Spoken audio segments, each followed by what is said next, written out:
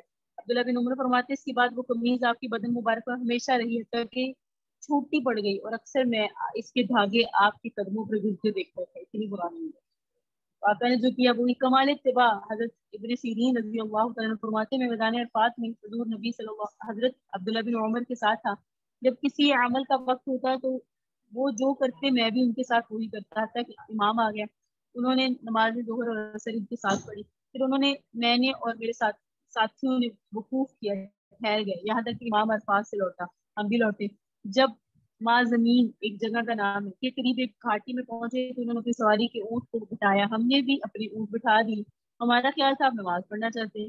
اس کے غلام نے جو ان کی سواری پکڑا کرتا تھا بتایا کہ آپ اس جگہ نماز نہیں پڑھنا چاہ رہے، بلکہ اس نے کہا جب حضور اس جگہ پہنچے تھے تو آپ نے یہاں اپنا کوئی معاملہ انجام دیا، اس وجہ سے اتباع رسول میں آپ بھی پسند کرتے ہیں اپنا کوئی معاملہ انجام دیا۔ آقا نے یہاں کچھ کیا تھا، یہ کہتے ہیں میں ایسے نہیں گزروں گا، میں بھی کچھ کر کے جاؤں گا۔ سبحان اللہ۔